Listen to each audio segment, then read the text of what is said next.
Culture is more than just entertainment. It's a lens into society, relationships, and human behavior. I'm Grace, and here on The Grace Report, we dive into stories beyond the headlines. Whether it's reality TV drama, celebrity scandals, or royal family intrigue, I'm here to break it all down. What it means, why it matters, and how it reflects the world we live in. Join the conversation, share your take, and let's make sense of the culture shaping our lives one story at a time.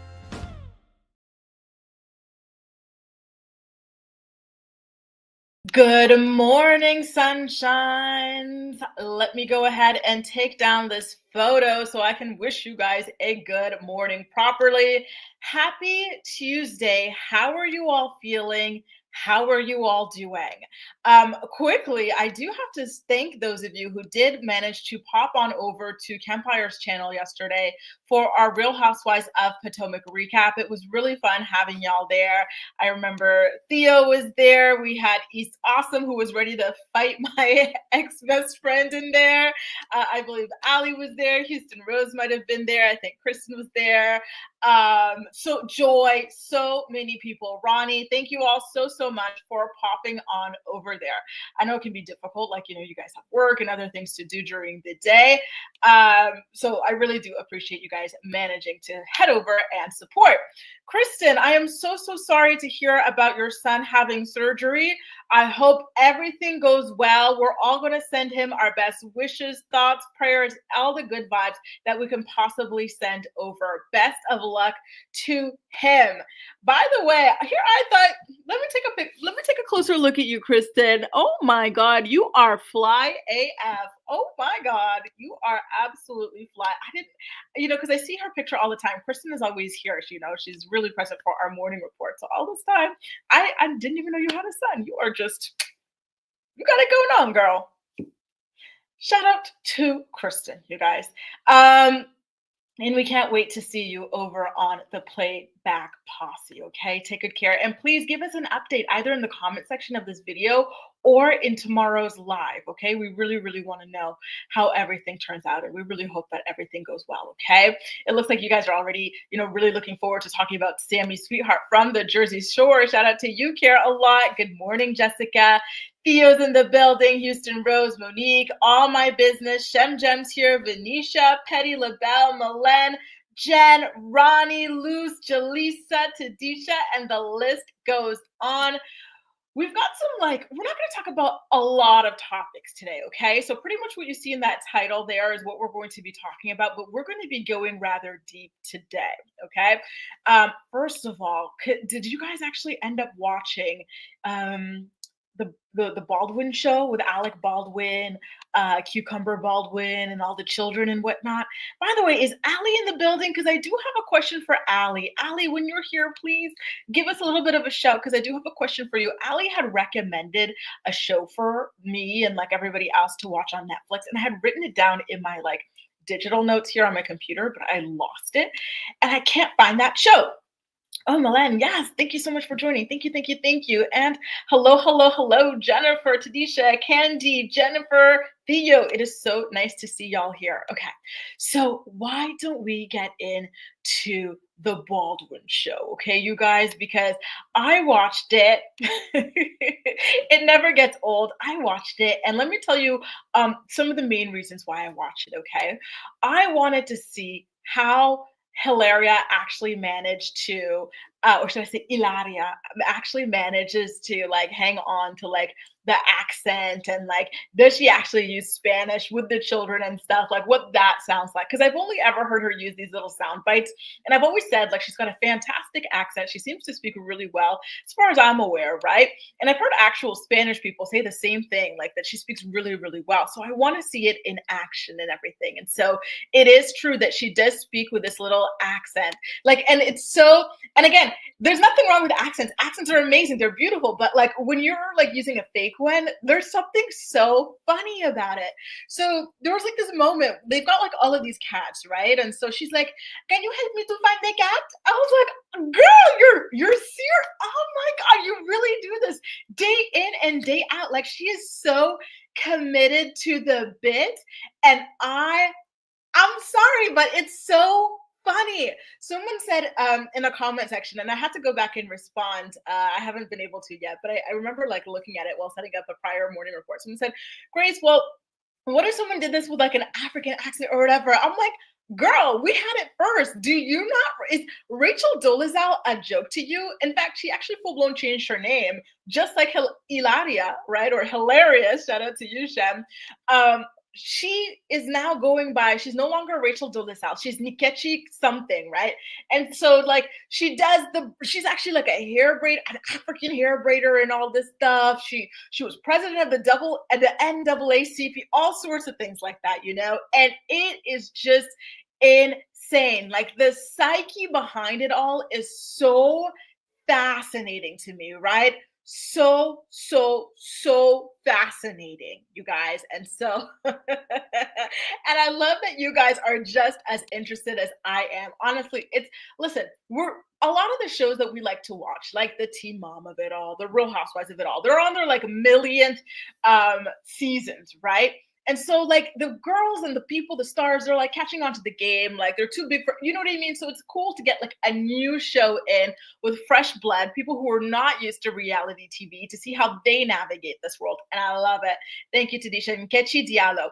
And it's funny because Nkechi sounds like a name that is more so like Nigerian, Ghanaian. Correct me if I'm wrong, because I know some of you guys are of Nigerian or Ghanaian heritage, right? To me, that's what I get from that name.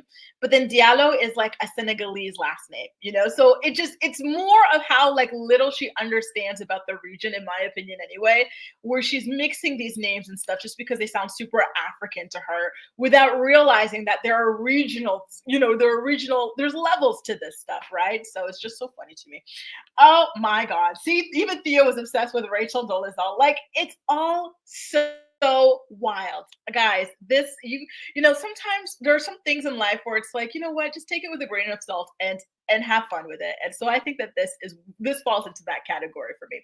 But anyway, you guys, I do watch the show using Philo, which is a streaming service that has that gives you access to thousands of reality shows, hundreds of channels. So you can watch this on it. There's the Teen Mom on it, the Gypsy Rose stuff, the Wendy Williams documentaries, the Diddy documentaries, Chris Brown, all of that. I've got a link in the description box of this video that you can use to set yourself up with a free account to go ahead and watch. You can upgrade at any time to paid, but you can start with free if you want, okay? So, she's still going on. She's trying to explain like why she speaks that way, why she, forgets English words and whatnot. And so she says that she's still pretending that she spent a substantial amount of time in Spain growing up, but it's not true, right? She's born and raised in Boston. And it was after like she had grown up and like developed her English Boston accent, right? American accent, that her parents decided to retire to Mallorca. And so it's not adding up. However, there is one thing that she said that I found to be rather interesting, which was that her parents or like her family raised her with Spanish. So I said, okay, well, that could be cool. Maybe like her parents, like they were so fast. They were a similar thing maybe. And so they wanted to transfer their love of Spanish to her. Maybe they hired au pairs, nannies, like that type of stuff, who were Spanish speaking. And that's how she speaks. Because again, she speaks with a fantastic Spanish accent. Okay. And so it's really, really, really, really difficult to get the accent down packed. I feel like learning a language is one thing, right? But getting the accent, that is a whole other ballgame. I think it's a million times harder than learning the language. And I can tell you that as someone who learned 2 languages in adulthood, and I still have an accent in both of them, right? So, and there's something else that was really funny about her, was that she's talking about her love story with Alec Baldwin, right? So she was like 27 years old. And here comes this guy who's like 50 something years old or whatever. And he is this like, and I can't even say like this huge like actor celebrity, because I'm sorry, but like I've never really seen, I know he was in 30 Rock or something like that, but I never watched it. But I think 30 Rock was pretty successful. So she meets this guy, right? And she's pretending that she didn't know what a prenup was. He asked her to marry him after like a short amount of time. At this point, he does actually talk about his like strained relationship with his daughter, Ireland, the one that he called like a fat pig. When she was like 13 years old in the infamous voicemail. Like he was very regretful of that. And is that his only other kid outside of like the 7 little ones that he has with Hilaria or Hilarious? Yeah, because it felt like he wanted a do-over and he was rushing to get married to this woman. And so he wanted a prenup, right? Because again, he's this actor, he's got all this money. And then here comes our fake Spanish queen pretending that she doesn't even know what a prenup is. She's like, he asked me to sign a prenup, and I had never even heard about prenup. I don't know what that is. I was like, girl, you were a college educated, like grown woman when you met him. You were not like, and I feel like even like 18, 19 year olds know what it is. And I'll tell you how I know that, right? Because I knew what it was, right? When I was like in high school and stuff. And when I had like my first like little job, it was like a little retail job when you're making like minimum wage. Like the guys at this job who are making minimum wage like me, they would just be talking about how like they don't want to marry no gold digger. If they get married, they have to have a prenup to protect their little minimum wage job money. I was like, so if these people knew what that was, right? And this was like pre going into university or anything like that, I'm sure that Hilaria, from her background and stuff, she knew what it was. Like she is just so full of lies to the point. Again, it's comical and scary at the same time. Okay, so that was really funny. And it was just so fascinating, right? Because you see a lot of this happen in, in Hollywood and like in your own lives, right? Where guys that are, kind of like retirement age are suddenly wanting to have all of these kids, right? So this man, he is just, look at his eyes. He's exhausted, right? And, he's lived several decades, like 6 of them now, I think. And so he's just so tired. He should be a grandparent where, like, you drop off the kids with him for a little bit and then you come take them back and that's it. But he has all of these kids with him 24/7. And this is only like half of them, right? You only see 4 here, but there are 3 more around this age as well. And so he's just shuffling around and he's so exhausted. And I didn't even know this, but apparently he has OCD, which I felt like was not fair. Like 7 kids back to back to back to back. And OCD, it just does not feel like recipe, like a good recipe to like live happily with OCD, right? Because he's just so obsessively cleaning after everything, everyone, all the time. And I'm kind of like, are y'all really trying to have me believe that you do not have a cleaner? Because that too was kind of like odd about them. I know they have a cleaner. So anyway, I digress, right? I really felt like I went through a tornado by the time I finished that first episode. Because you know me, right? Like I've just been alone for many years now, and I love my peace and quiet. So just seeing and hearing all, and they think it's like this cute, quirky thing, and maybe it is to people who love this sort of thing, but to people like me who love quiet, organization, it was a lot. It felt like an awful lot, okay? Oh, Ronnie's correcting me. Okay, I didn't know. Well, you know what? All I know is that he did 30 Rock, and I know that he did like the SNL Trump impersonations during like the first term. That's about as much as I know about this man. I'm sorry. I'm sorry, y'all. I wish I knew more. I know that he's part of like this famous like brotherhood, and then like Stephen Baldwin. I don't know if that's his older or younger brother, is the one that's the father of Haley Baldwin, but that's about it. I'm sorry, y'all. Good morning, Allie. We were looking for you. Can you please help me with something? Remember how you suggested that I watch this show and it kind of reminds you of like the conservatorships and stuff like that? I was trying to find that show yesterday and I couldn't find it on Netflix. Can you remind me what it's called? Thank you. Thank you very much. So what happened then? Okay, so they go to the barber shop, and that's where you see this photo. It's an outtake from that scene. They're taking all these kids to the barber shop at the same time, and then Alec is getting his hair cut too, and he takes a nap on the chair. And I just felt like, again, dude, like he's so exhausted, and rightfully so, right? Like he is a man of a particular age, and he's grandpa age, right? And he's got all of these little kids to run after and stuff. Nanny or no nanny, wife or no wife. That is exhausting, you guys. So he actually takes a nap, like while he's getting his hair cut. Like I was like, oh my god, the poor guy. And so there was this one scene where they're baking a cake for one of the kids and decorating it and stuff. And so they put all of like the plates out on the table. And like again, the whole theme of the show is look how kooky and chaotic and messy and like our life is. But then it gets disgusting because they put up all these like plates on the table and they have a cat in the house and the cat is allowed on the dining table and the cat is just walking around in demonic cat fashion. Y'all know I hate my cats. And it's licking each and every single one of the plates on the table. Literally, it's like And then it goes to the next plate. Ooh, and like they're so busy wrangling the kids that they don't realize that this is happening. And then they start cutting up the cake and they put it on those plates. And then they're just casually eating the cake off the plates that the cat licked. Whoo! This is why you cannot eat at just anybody's house or just, when they do like the potluck at school or at work. Oh, évite à tout prix. Okay. Avoid at all costs because there's a lot of people who do not really believe in certain levels of hygiene. Okay. Like, I was disturbed by that, truly disturbed. I don't find this sort of thing to be cute or kooky. I find it to be filthy. I'm sorry. I find it to be filthy and nasty. Okay.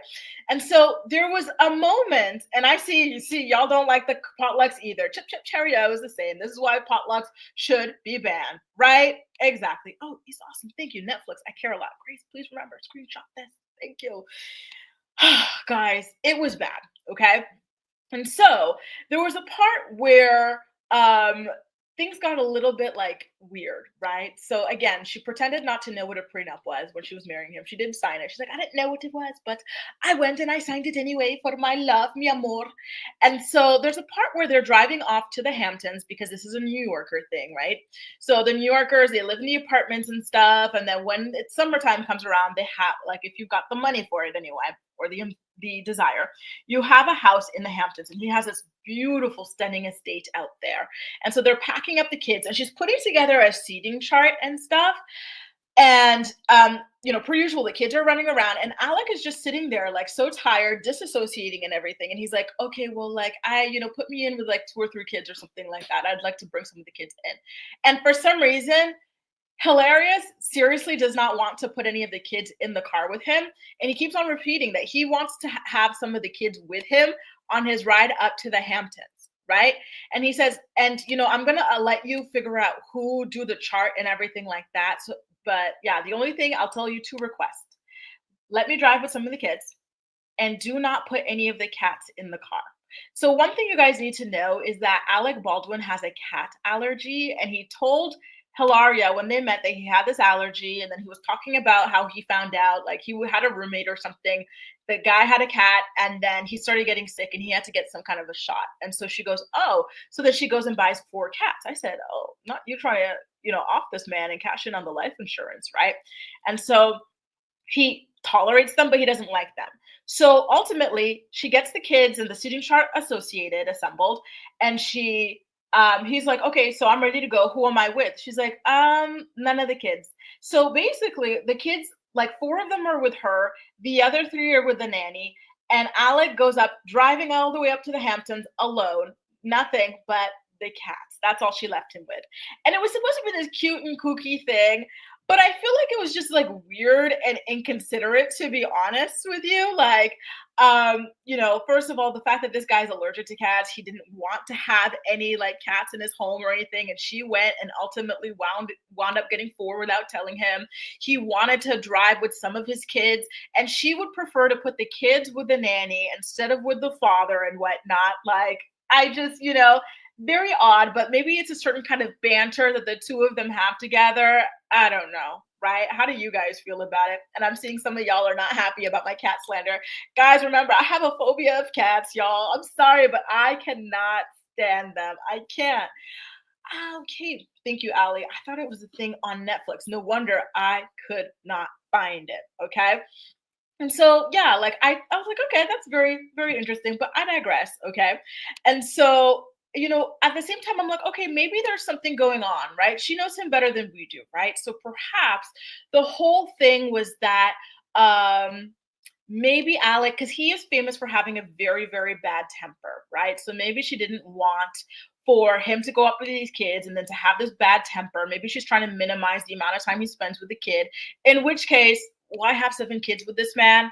I digress. Anyway, so that was kind of odd, but they made it happen, and they went up to to the Hamptons and everything like that. And it turns out that Alec was diagnosed with PTSD from the shooting incident on the set of his film Rust. And so they talk a lot about that and how that's impacted him, in his day-to-day life. We did speak a little bit about it. And I felt the same way, Ali, right? Like it was giving elder abuse. I'm sorry, y'all. It was giving elder abuse. And you guys chiming in with this fan, y'all will not let up on this girl. And I love it. I think it is absolutely hilarious. And so, he's talking about the effect of it. And we have talked about this in a prior episode of the Morning Report. So I'm not going to go too deep into the weeds on that right now. But he's worrying a lot about the trial, right? Because at this point, he has to stand trial for his part in the death of Helena Hutchins. And so he's really worried about, being sentenced to time in jail and everything, and how he's going to shield his children from it. And so, he's about to head off for that trial. And so the daughter was asking Hilaria, like, how should I hug him? Do I have to give him an extra special goodbye? Because they were really worried about, him actually really being convicted and stuff, right?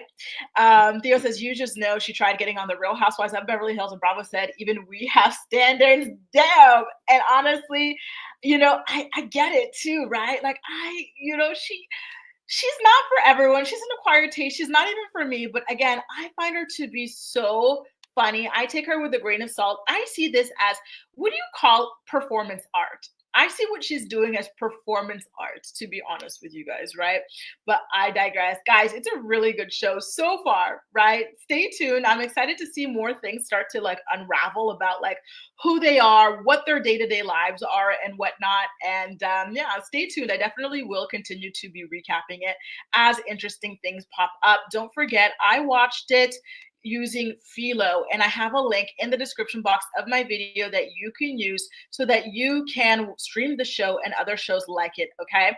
So now I do have one last thing to talk about when it comes to the Baldwin family. In fact, I wasn't even expecting this story. However, when I was on TMZ this morning, I saw this video that just popped up, and it was about a confrontation that Alec Baldwin had with a Donald Trump impersonator. And I really want to know what you guys think about it, right? Because again, Alec is really, really struggling with PTSD after the incident. It was not something he just woke up and decided he wanted to do, right? Like it was an accident because of negligence on the set of his movie. And I know we can argue that, he's responsible for the negligence because he was a producer, but I just, anyway. So this is somebody who is a Donald Trump impersonator, and I'm sure you guys already know him if you're, really heavily into social media.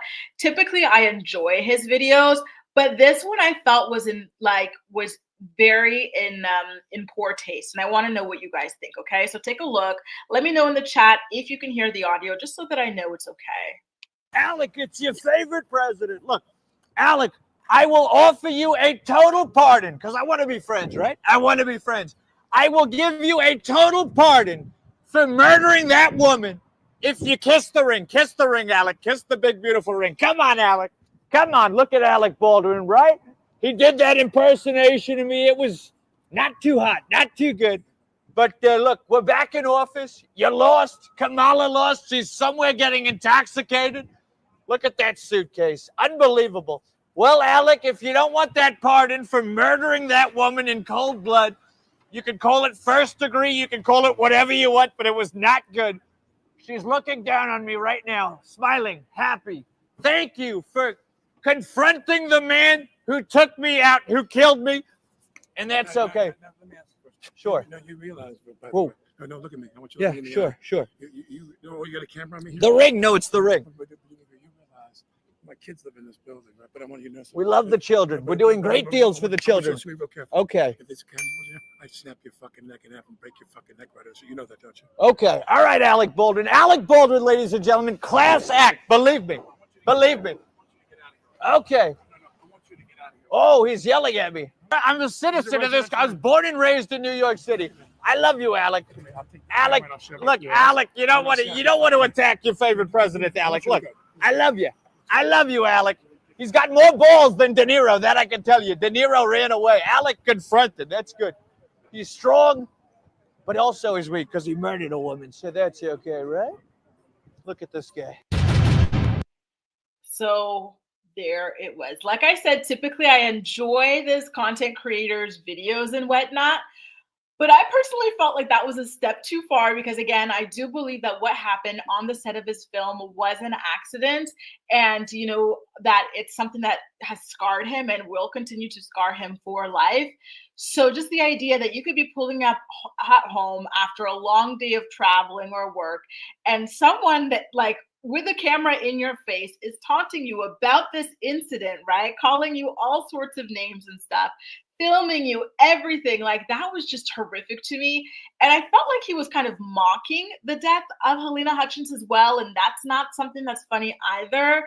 So I feel like it was a big misstep, you guys. I do. I just, wow. And yeah, Tadisha, he said if that camera was not there, I would break your neck. And honestly, I don't blame him. I would have said the same thing. I would have been ready to fight too, like, oh my God. Wow. Right, Stephanie? Hey, by the way, Stephanie and my other Haitians in here. Are my other Haitians in here? I think Ali told me she's Haitian. Boss Babe is not here right now. She is back in the office. So I have something that I want to shout out for you guys. I just discovered this artist. Her name is Naika. And she has this song 6:45, and it's so good. So shout out to you guys. You guys maybe give it a listen. I think you guys might like it. And anybody else who likes music that mixes English with French, with patois, not patois, pardon, with Creole, it's a really, really good song. And shout out to my friend Julie as well, my Haitian bestie. So yeah, back to the story. Like, I felt like it was in really poor taste for Alec because, Alec, it was an accident. He is traumatized by this. And, they tried to press charges against him, right, twice. And both times they failed to prosecute him because, again, he was just an actor on that film. It was the responsibility of other people. He did not bring the bullet there. All he did was use a prop gun the way that he was instructed to use it, right? Jasmine says, I didn't know I had to have the YouTube app to chat. That person impersonator went way too far. That's honestly kind of scary. I agree. And he just kept on going and going and going. And I feel like even if you do not like Alec Baldwin, I feel like just like for the sake of Helena Hutchins and her son, like imagine you're her son and you're scrolling through TikTok and you see a video like this, like someone decided to do this for fun. Like, does this guy actually care about her? No, he just cares about views, right? And like trying to get a rise out of, Alec, who, in my opinion, was also a victim in that situation just for views. And I don't like it, y'all. I don't like it. And it's true. He does have a long history of being violent with paparazzi. I used to see those photos of him all the time. Like, he has a short fuse.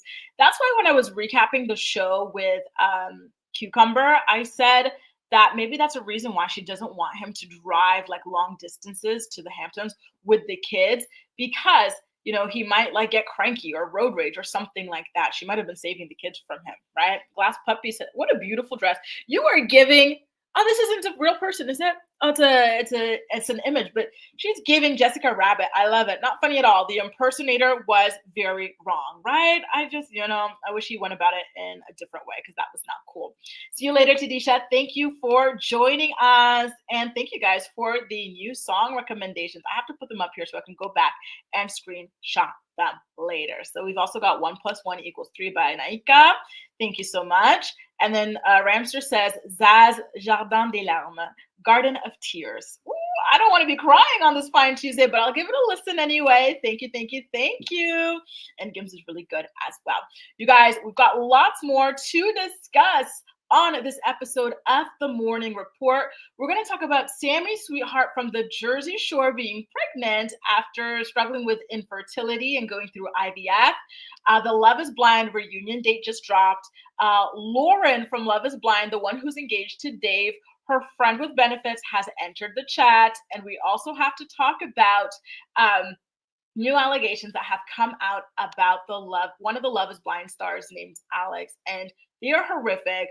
I am issuing a trigger warning right now. My heart is racing. It is bone-chilling allegations that have come out against him. And they are enough to bring tears to your eyes. They are enough to enrage you, especially if you are a woman. Okay. So be alert for that. I've got a word from some of our sponsors. And then on the flip side, we'll continue on with the morning report. Okay. Don't forget to like this video if you're enjoying this episode, and I'll catch you on the flip side. The Morning Report is brought to you by Philo. Watch your favorite shows and movies from over 70 different channels, including MTV, TLC, WeTV, and more for only $28 a month. Get a free trial today by clicking the link in the description box of this video to get your free trial up and running. Are you looking for the perfect skincare products for women over 30? Look no further than Ruthia. Ruthia is a skincare brand born from love and made for parents. Their flagship product, the Resilience Cream, delivers clinically proven age prevention benefits such as average 14% wrinkle reduction after 4 weeks of use. Click the link below and receive 30% off your first purchase today. Voila, voila. I had to put up your comment there, Theo. It made me laugh so hard. Take her with a bit of sazon. And good morning to you, Hold My Foot, Joe, and everybody else who is just joining us. It is so nice to have you here. Our next story on the agenda is about Sammi Sweetheart, the sweetest bitch you'll ever meet from the Jersey Shore. She's been trying to get pregnant with her fiance for a while now. They've been documenting it on the show, and they recently underwent a round of IVF that actually turned out successful. So congratulations to Sammi on this amazing, amazing, amazing feat, and to her fiance Justin May as well. And so she shared the news on her Instagram featuring a photo of the two of them. Is this called a sonogram? With a sonogram of the baby. And then she also shared this photo announcement of a teddy bear on the beach holding some balloons. And it says, "We've been keeping a secret, baby. May due August 2025. So sweet. I really do hope, though, that they're not going to do the whole beige baby thing, because this picture, listen, it's cute, but it's very beige. So please do not dress the baby exclusively in beige. Let it be a baby. Have colors and all sorts of things. Listen, it's none of my business, but I just, it stuck out to me about that photo. Anyway, about the pregnancy, Sammi said, and I quote, "After struggling through years of infertility, this is the absolute greatest blessing we could ever possibly ask for. We are so thrilled to finally be able to share the news of our little miracle with you all. Our hearts have never been so full of love. We can't wait to meet you, baby." So congratulations once again, Amy and her fiance. Do you guys remember Jersey Shore? Like, have you guys ever gone back and done a rewatch now as like adults? I'm kind of scared too. I feel like when we were young, it was one thing, right? Because we didn't have the life experiences that we have now, right? To really understand like the depth of certain things that were happening on that show. But I feel like now, with all the experiences that we have, right? Like in various relationships and just life in general, like going back and watching the way that Ronnie treated her, or the way that those men treated women in general, would be just so horrific. I really feel like I'm happy that they've grown up and that they've calmed down and everything like that. But like just looking back at the show, I'm like, how the hell did such like a toxic, poisonous show make it to air? Like that is so scary and crazy. I still have that image in my head of her Ronnie trying to throw her bed out of the room, and so she sits on her bed so that he doesn't pick it up, but the man is so strong he picks her and the bed up. Like, imagine being in a relationship with someone so unstable and violent like that, and you as a woman, like if he wanted to punch her, like he could knock her clean out. He could pick her and a bed up like it was nothing. Like that is some scary stuff. And the fact that they still even allow that man to be on the show, let's don't be. East Awesome says, according to Mia, I don't know if you were here for the beginning of the stream, East, but I was like, shout out to you yesterday. He was like writing for me so hard, trying to get me to drop the addy and everything. According to Mia Thornton, they can't be certain the pregnancy was from IVF. And this is because Mia wanted so badly for people to think that her baby daddy could have been ink. And then the girls were like, you had IVF, you knew it was Gordon. She's like, no, but like, even though we had to do a pregnancy test before starting IVF, there's like still this little, like, she was so annoying. And he sure is, Stephanie. And he is still a damn mess with that girl, Jen Harley. Oh, did he get prior? Like, I don't know. Honestly, I feel so bad for their kid. The kid that Ron and Jen Harley have. They are both such a mess. Allie, don't tell me you are a Haitian Virgo, because if that is true, you might be my other bestie. You know, Allie, I gotta ask my friend, like, girl, are you using this account to talk to me on YouTube? Because she's Haitian and she is a Virgo as well. So that's really, really, really cool. So, and I'm happy that you guys are happy for Sammi as well, and that you guys really want to see, you know, babies being surrounded by color, dressed in colorful clothes, having colorful rooms, all sorts of different things like that. It really, really hates. Um, it really sucks how beige everything got for like Instagram and whatnot. Brittany says, I watched every Jersey Day. It was so bad. It was so good. Same here. I watched it every single Jersey Day. And Twitter was new at the time too. And it was so exciting. And so we would just live tweet about it, right? And then like in the computer, I had a computer class at this time. I don't know what it was, the computer room, I guess. We used to talk about it like as we were like learning like stuff on the computer, whatever we were learning. I don't even remember. Houston says, that's how I feel rewatching Teen Mom. Amber, poor Leah, following her to the bathroom. Oh, that one still hurts my heart. Just the fact that Leah used to want to be around Amber Kung Fu Portwood so badly, right? Because Kung Fu kept on ghosting her, that whenever she would see her when she was little, she would follow her even to the bathroom because, quote, I don't know when I'll see you again or if I'll see you again. For like the fact that Leah is so cold to her now, like cut her off completely. It's painful knowing that that's what she had to go through before getting to this point. You know, I hate it, hate it, hate it, hate it. And no, I never got to watch the Gordy show. I think I tried it, but I don't know. I was out of like this kind of vibe at that point. I think I moved on to something else. I don't remember what though. Stephanie says, I did rewatch last year and the way it triggered my anxiety. But I had to keep watching. I understand why she has PTSD and it's documented. And everybody just laughed. Everybody said she was annoying. It was a meme the way she'd say, Ron, stop it, Ron. Like it is crazy, right? Again, you know, women always getting the short end of the stick, and it really, really sucks. The cats are here, gym 10 laundry, the grenades, the this, the that. It was wild. Like it was just a crazy, crazy time. Hi, Monica. Good morning. It is so nice to see you here, and I see Cynthia's in the building as well, y'all. Whoop, whoop. I rewatched them all. I'm 27 now, and it was my prime teen days. They normalized violence shocks me. Like no way I was watching this all this time. It's crazy. Now, like as an adult, I see why my parents were so strict about the stuff that I could and could not watch, right? In my childhood, they would not allow us to watch these things. We would sneak to watch these things, you know, and like, you know what? Some points were made, y'all. Some points were made. Now, let's get into the Love is Blind of it all, shall we? Lauren. God, Lauren. I still don't understand how she accepted an engagement from this guy who was giving incel vibes from the very beginning of the pods with the whole, oh, and he literally tells this woman, oh, you're 32. That means you're not attractive anymore. Girl, you should have called that man a pedo and walked out. Because what do you mean? You know, what do you mean? What are you looking for? A child if a grown woman is no longer attractive because she's an adult? Like what?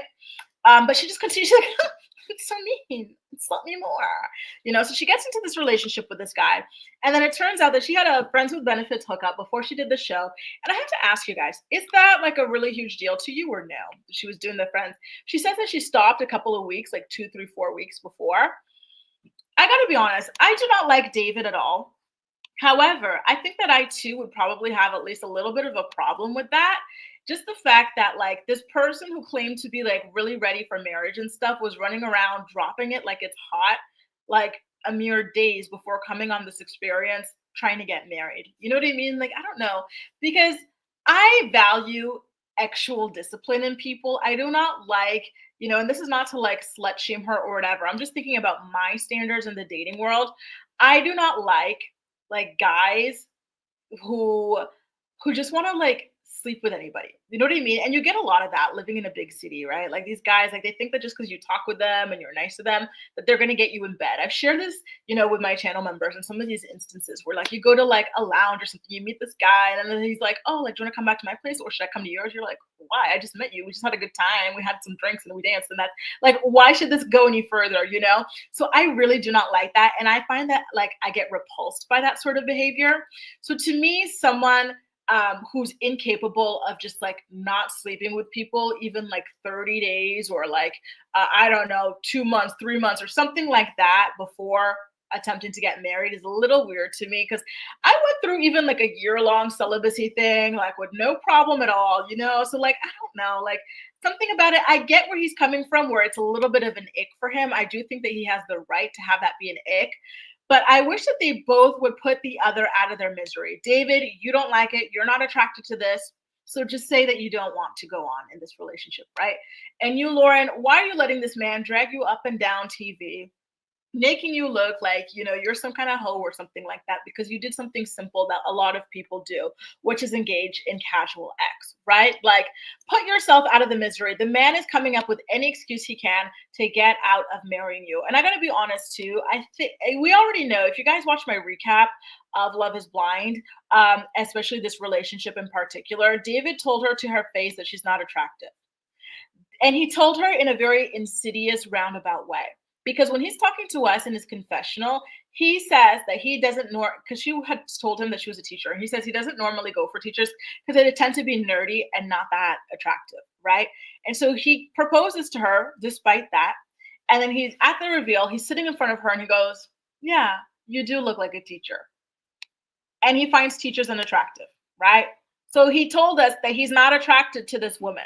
So if she were someone that is more his type, I think that he would overlook it, but he's not willing to. And he still wants like a lot of attention and whatnot and camera time. So he's just going to continue to drag it on for as long as he can. And I hate that Lauren is allowing him to.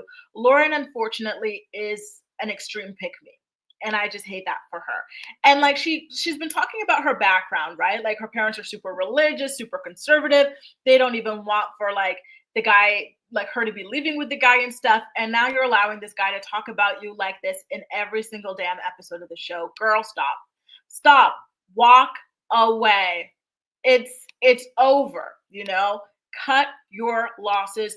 Put yourself out of your misery or whatever. It's too much. So, you know, since we're talking an awful lot about her hookup, the guy has actually decided to pop up and enter the chat. Did you guys see his photos that he posted on the Instagram and whatnot? I got the photos of him.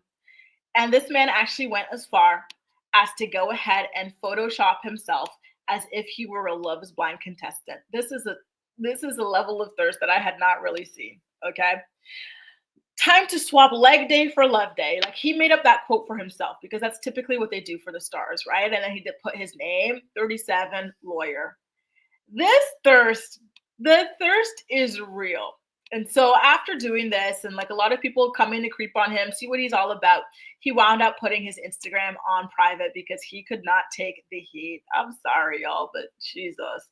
This season is such a mess and it's so boring. It is so painfully boring. I thought it would heat up outside of the pods, but unfortunately that hasn't been the case. And I don't know what to do. Obviously I'm going to continue to watch it and to continue to commentate on it, but it has not been a good watch.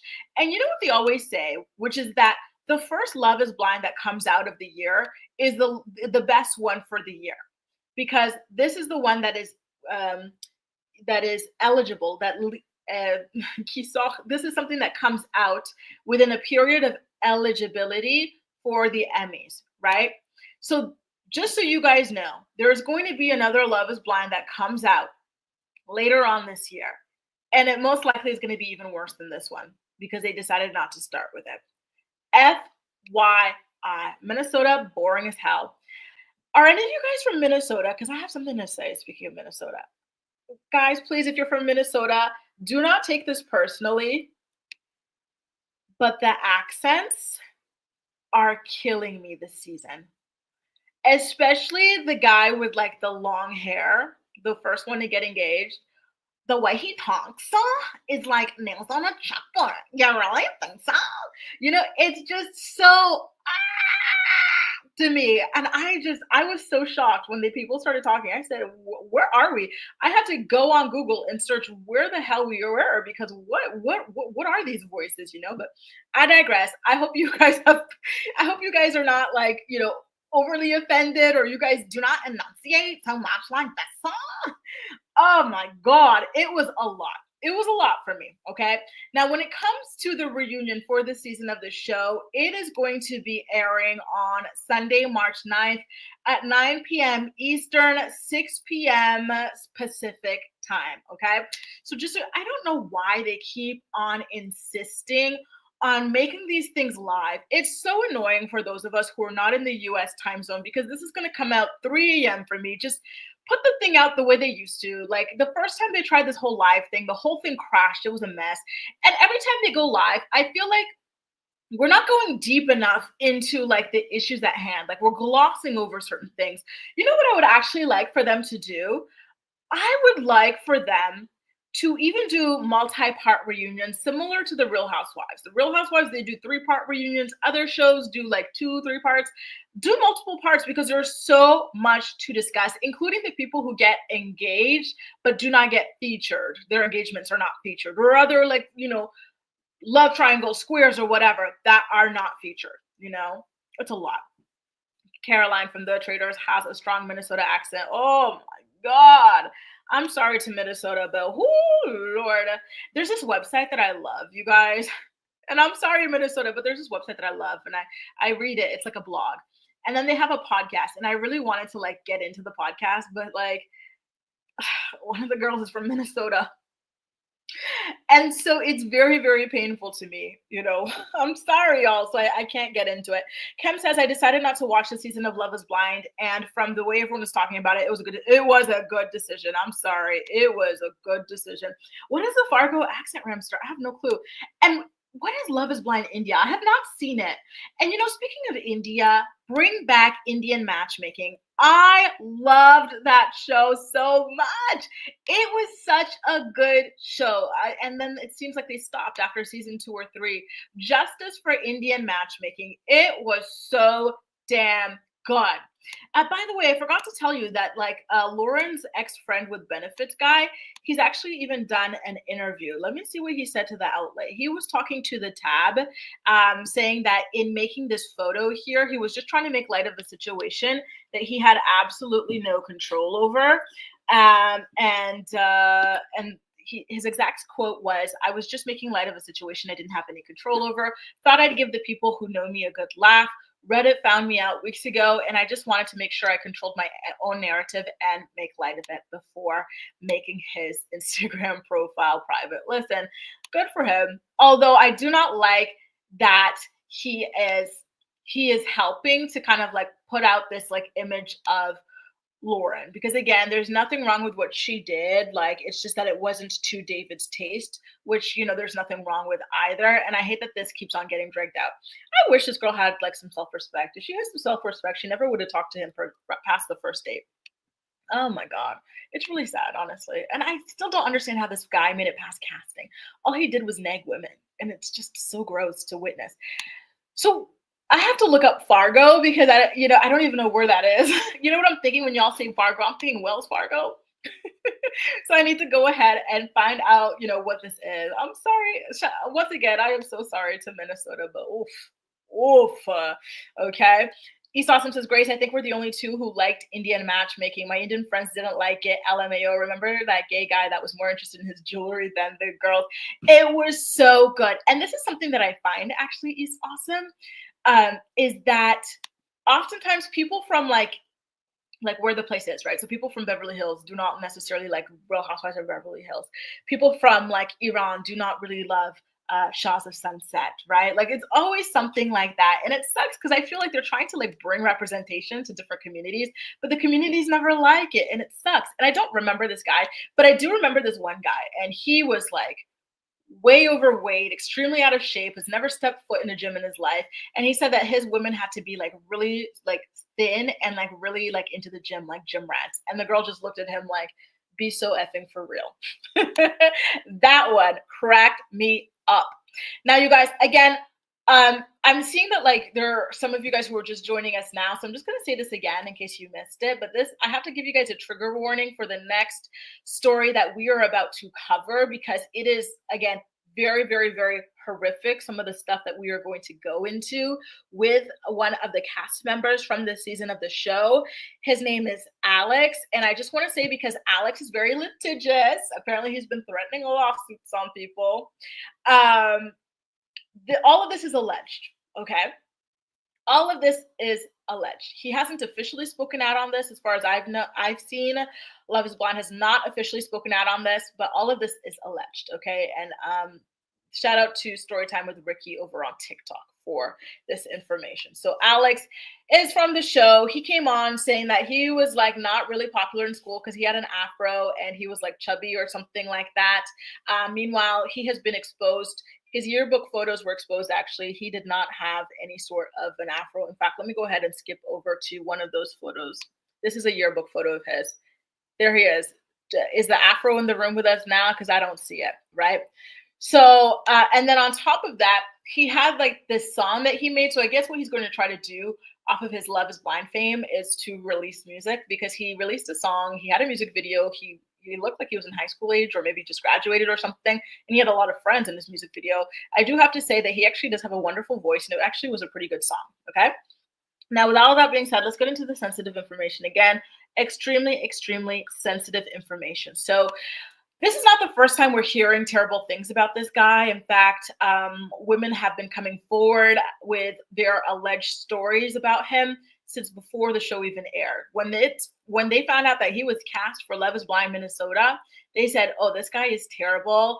And these are some of the rundowns on him. Okay. So that brings me to some of the stuff that's come out. Okay, you guys. So Storytime with Ricky managed to get in contact with some of the girls, and here are some of the themes about what was going on. Apparently, again, all of this is alleged. Allegedly, Alex has a thing for very, very young girls, a la Drake, who allegedly likes them young, right? And so some of the girls told Storytime with Ricky that Alex would tell them to dress like 13-year-olds, you know, like maybe some pigtails, maybe get some braces, as if you could just go to the dentist and say, hey, yo, slap some braces on me, right? And then on top of that, in some of the text messages that they shared in an alleged exchange that they had with someone who was allegedly Alex, he was talking about writing a college essay about how graping women in their sleep isn't bad because they don't notice. He equates it to throwing trash in the garbage, which is just, again, it just turns your blood cold to hear that, right? Bone chilling. Yeah. So if all of this is true, I think that we really, really, you know, especially as women, need to call production, casting, all of them into question, because I am so tired of seeing women get abused on that show, you know, and being put around dangerous men.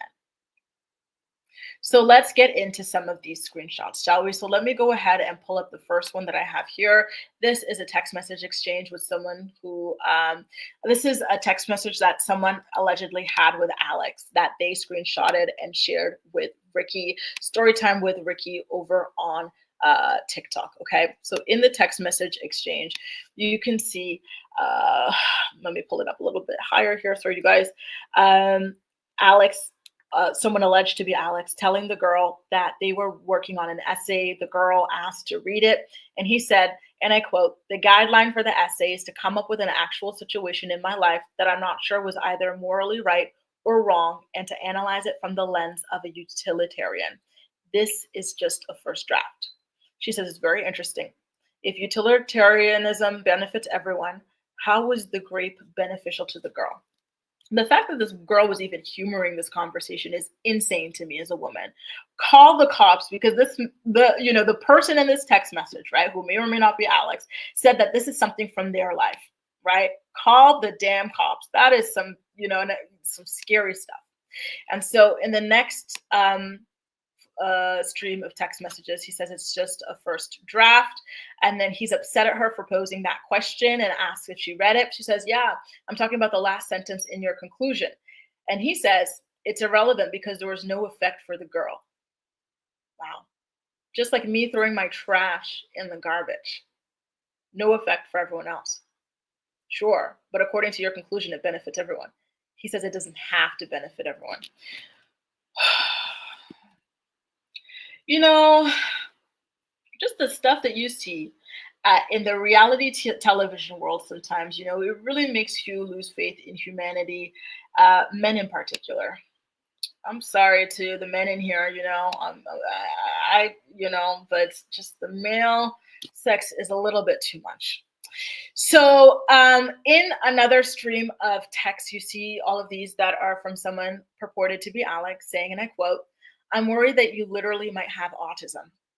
Quote, and this is a quote from his essay. "If you take this model and expand it to something much more extreme, would it still be morally right?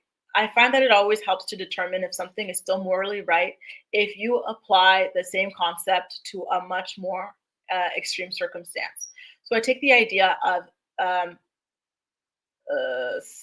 giving someone food, and if it's stealing someone's food, and if it's right or wrong. Most people would say that it's morally acceptable, right? If it gets replaced. Since there's no negative outcome for the victim, therefore she is the person that would allegedly be raped in her sleep because it doesn't affect her. So I take that same theory and apply it to a very serious issue. So the fact that he could say this with a straight face already is scary. And then the fact that he could be stunned that another person does not find his claims to be real, like that he's asking this woman if she's autistic because she doesn't understand in what world grape is beneficial to a woman. Like, I'm so shook. Again, all of this is just alleged, right? But I'm shocked. I'm disturbed. I truly, truly am. I'm heartbroken by what I'm seeing here. It's very, especially in a world of the Giselle Pellico of it all. Do you guys remember that trial that just took over the world? It happened here in France, where a woman, this had been happening to her for decades by her husband. He had been inviting random weirdos that he met on the dark web to do this to her. He was mixing, medicine and stuff like that to knock her out so that she wouldn't know. So she had no idea. In fact, the only way that she actually knew about this was because the husband was caught trying to film up people's skirts, and then it was reported. The police went through his phone, and to their surprise, they thought they were just going to find upskirting videos, right?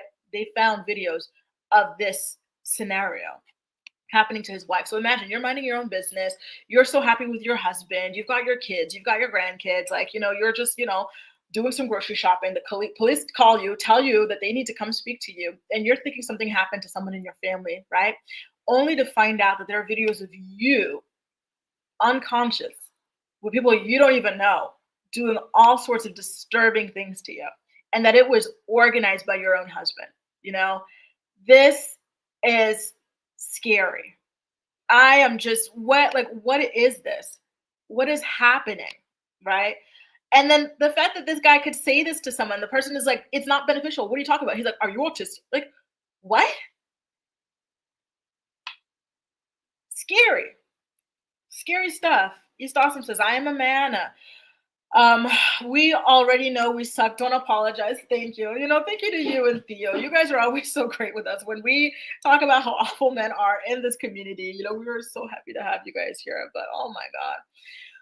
I want to pull back up Jody's comment. Jody said, I'm a married woman, but thank God, because the pool of men out here is just disgusting. I agree. I always said, I don't really actively date like that, just because the risks are too high for women these days, way too high. And my friends and I are always like, listen, if this ends, I am not getting back out there. There are some scary people out there. This is just, it's not worth it. It really, really isn't, right? That is crazy. So he says, oh, it's kind of like stealing someone's food and replacing it before they know it was replaced. Before it was stolen. Oh my God. Good question, Petty LaBelle. So if he was asleep and a man did that to him, how would he feel? Great question. Or maybe it's different, right? Because men are human and women are not. Women are just, blow up dolls. Oh, I'm going to leave that up for a little bit more.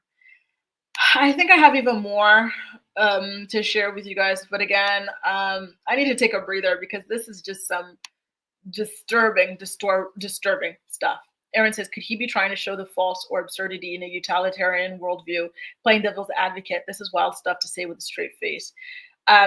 from my understanding, and again, you guys have to check out Storytime with Ricky on TikTok because like she put up like 20 minutes worth of, and check her out on Instagram as well because apparently Alex has like threatened lawyers on her, and so she deleted it on TikTok, but it's still on Instagram for some reason. But apparently, and from the other screenshot that I saw, he was telling this, he or someone purporting to be him was telling this girl that he had a serious issue with like consent and stuff like that, and having like these dark thoughts about wanting to do these kind of disgusting things. So I feel like this is not like, you know, him trying to play devil's advocate, but him trying to advocate for a world in which this is normal, you know? And so I just, wow, I can't.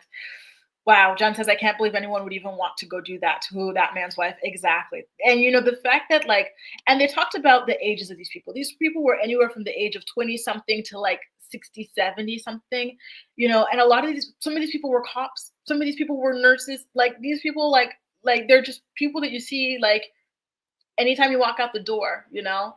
It's really, really scary. Theo says quite a few college-age guys say disturbing stuff like that because they think it's funny, but I think it's a look into their actual psyche. Isn't that terrifying? Like, I thought we were done with the edgelord, like, you know, sense of humor, which has always been insane to me in the first place. Like, wow. Oh, it's a scary, protect yourself, ladies, out here. It's a scary, scary world. So remember how Alex said that he had an afro and that's why he was unpopular in school, which is the stupidest thing, right? And that he was overweight. Well, this is him in school. He doesn't look overweight. That doesn't look like an afro, right?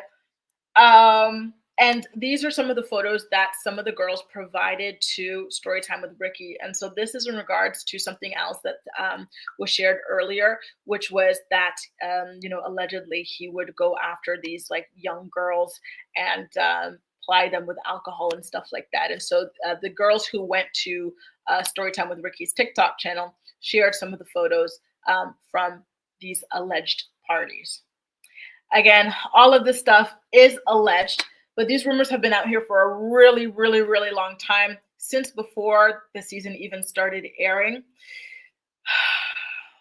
Wow. I don't even know what to say, you guys. Like, it is just so scary, the types of people that walk among us, because, you know, he's not the first, he's not the only, and he certainly is not the last.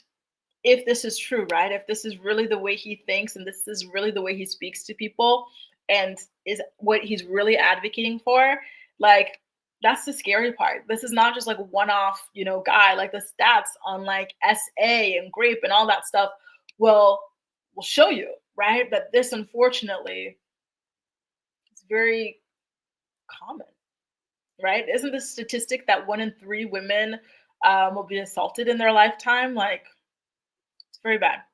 Jody says there's a fetish men have during the deed with dead people. I don't remember the name. Oh, is that the necrophilia?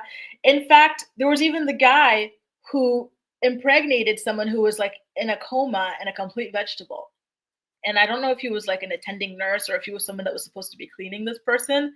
But like, wow. You know, a lot of times when you think about this, you go, oh, it's just some, you know, person with no this, no that. But like, guys, some of the people who did this in France were cops. Some of the people who did this were nurses. They're supposed to take care of you. They're supposed to protect you.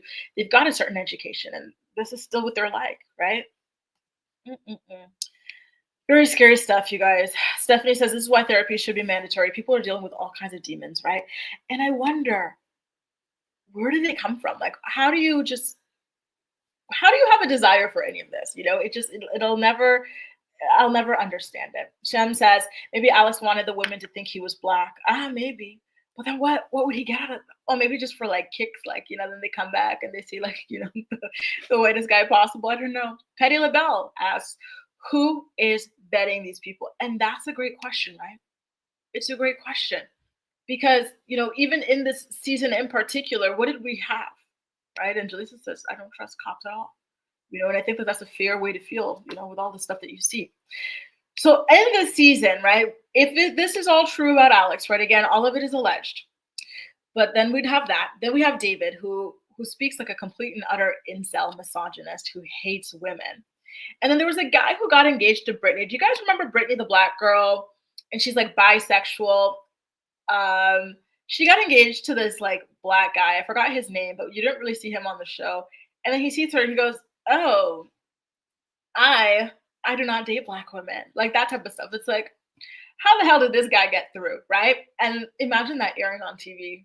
And then there were other like crazy stories, right, that we heard about these guys as well. I don't know who's vetting them. Every single season, without fail, we get into these kinds of messes, and I don't understand it. I really think that they need to do a better job of protecting the female contestants on the show. In fact, in Love is Blind Argentina, there's a story that came out recently about how one of the husbands, he like tried to kidnap his wife, he assaulted his wife, all sorts of crazy things, you guys. So stay safe, you guys. Stay safe.